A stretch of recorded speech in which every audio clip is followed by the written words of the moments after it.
O título da reflexão de hoje é: Não despreze os pensamentos à toa. Portanto, confessem os seus pecados uns aos outros e orem uns pelos outros para serem curados.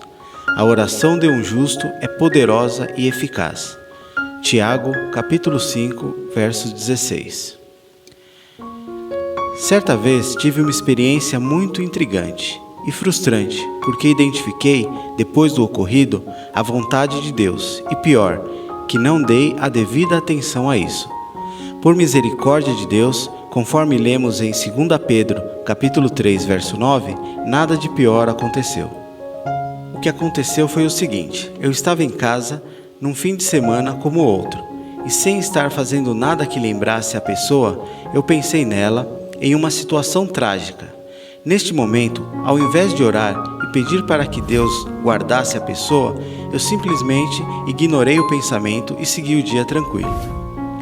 Dias depois, soube que a pessoa tinha sofrido um acidente, mas graças a Deus teve apenas ferimentos leves, não sendo tão trágico quanto em meu pensamento. O que quero compartilhar com todos é o simples fato de que o acaso não existe. Nada é por acaso. O mais interessante é que, fazendo uma retrospectiva da semana, lembrei que tive na igreja ensinamentos sobre orar pelos outros e sobre o espírito de servo que Cristo quer que tenhamos. Entendi claramente, após saber do acidente, que Deus queria que eu orasse por essa pessoa, mesmo eu não sendo tão próximo a ela, mas Deus queria que eu intercedesse por essa vida. O que me envergonha é que tenho em meu caderno de orações, como versículo base, 1 Samuel, capítulo 12, verso 23. E quanto a mim, longe de mim que eu peque contra o Senhor, deixando de orar por vós. Antes vos ensinarei o caminho bom e direito. Como é frustrante saber que Deus queria algo de ti e você desprezou o seu pedido. Quero encorajar a todos a prestar mais atenção aos pensamentos à toa. Pode ser Deus falando contigo. O título da reflexão de hoje é: Desculpe, estamos em obras. Mensagem escrita pelo pastor José Nogueira, da Igreja Batista Fundamentalista Cristo é Vida, de Fortaleza, Ceará. Hoje, o mundo vive na ânsia das mudanças externas. Os gordos querem ser magros e os magrinhos querem músculos e mais massa corporal. Os calvos querem uma cabeleira, as mulheres querem sobrancelhas, as baixinhas procuram saltos e os baixinhos palmilhas que façam crescer pelo menos uns poucos centímetros a mais.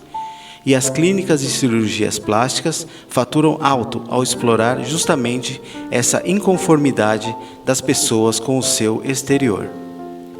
Mas com a mudança do interior, quem se preocupa? Interessante é constatar que o nosso interior é o que mais interessa ao Senhor. Podemos ver isso na própria vida de Jesus. Não há nenhuma descrição nos evangelhos de sua aparência. Contudo, suas qualidades, sua personalidade, seu caráter e suas obras, a Bíblia toda está repleta de referências. Foi o próprio Senhor que ensinou ao profeta Samuel que, embora os homens valorizem as aparências, o Senhor Deus se interessa muito mais pelo interior, pois Deus ama o coração. Porém o Senhor disse a Samuel: Não atentes para a sua aparência, nem para a grandeza da sua estatura, porque o tenho rejeitado, porque o Senhor não vê como vê o homem. Pois o homem vê o que está diante dos olhos, porém o Senhor olha para o coração. 1 Samuel, capítulo 16, verso 7. Em Romanos, capítulo 7, dos versos 21 a 24, temos um dos mais expressivos testemunhos de anseio por mudança interior. Se tivéssemos 1% da sinceridade e da vontade do apóstolo Paulo para que Deus mudasse o nosso interior, transformasse nosso hábito e fizesse uma reviravolta total em nosso coração, moldando-o conforme o coração de Jesus. Acho então esta lei em mim, que, quando quero fazer o bem, o mal está comigo.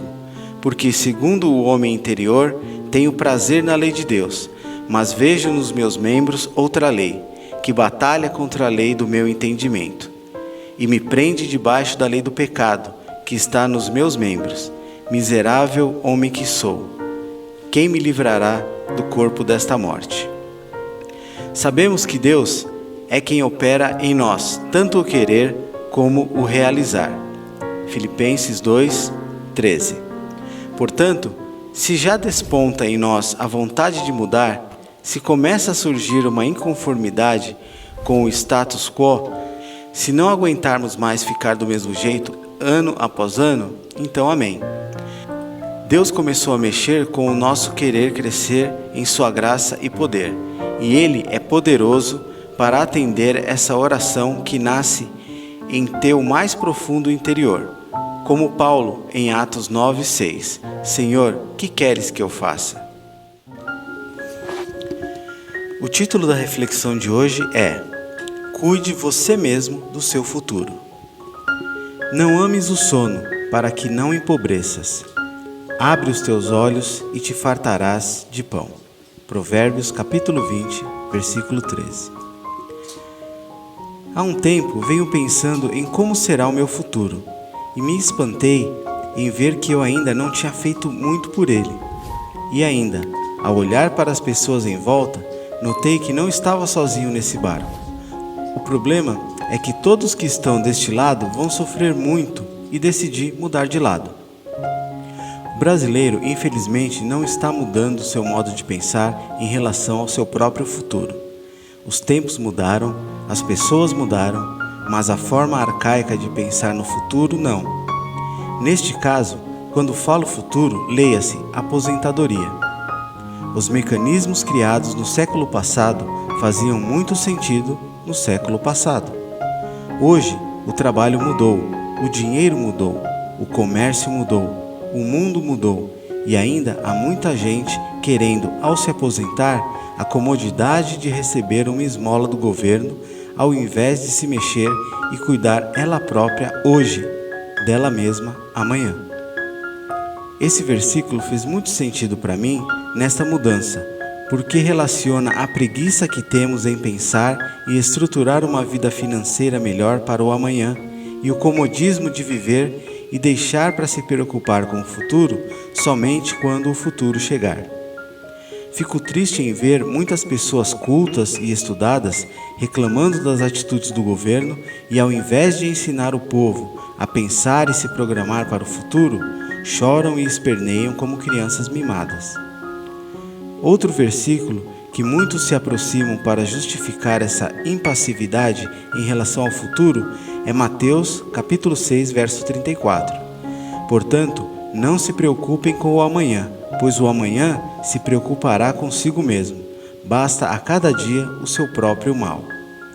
Mas eu entendo que o dia de amanhã deve ser preparado hoje, e se você fizer a coisa certa hoje, ela florescerá amanhã, o deixando assim despreocupado e seguro.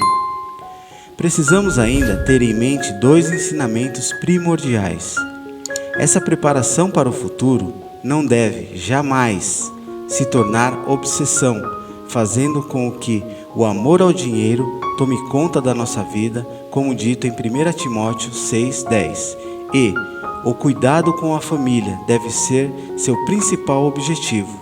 Esquecer dos cuidados básicos com ela será, sem dúvida, seu maior erro, como está em 1 Timóteo, capítulo 5, verso 8. Acredite, planejar o futuro pode ser uma bênção, mas os cuidados com a família jamais devem passar ao segundo plano neste processo. Que você possa pensar mais em como mudar seu futuro com suas ações de hoje, dependendo apenas do que Deus quer para você, e se preparando e se qualificando para que isso possa ser possível.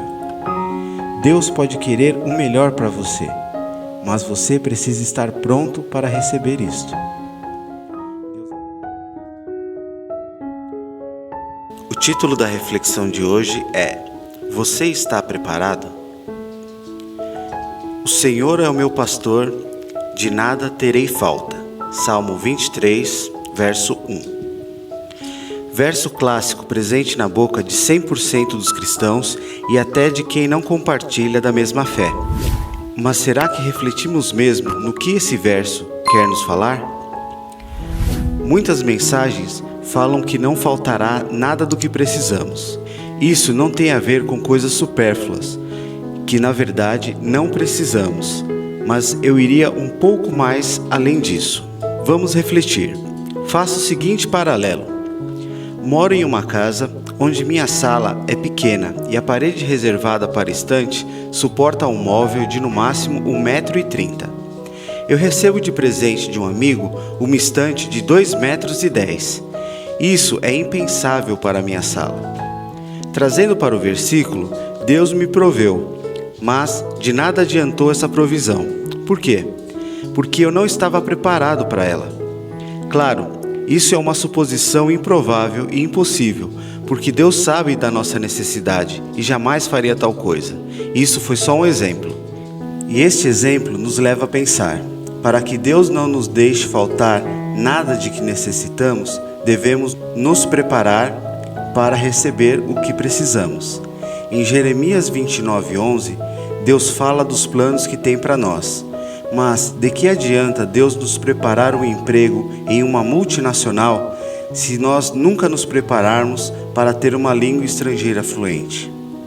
Espiritualizamos muito as coisas e esquecemos que nem tudo Deus nos dá de forma milagrosa. Muitas coisas precisamos estar preparados e prontos para receber. Do contrário, não tem sentido Ele nos abençoar. Isso faz parte do culto racional, dito por Paulo em Romanos capítulo 12, verso 1.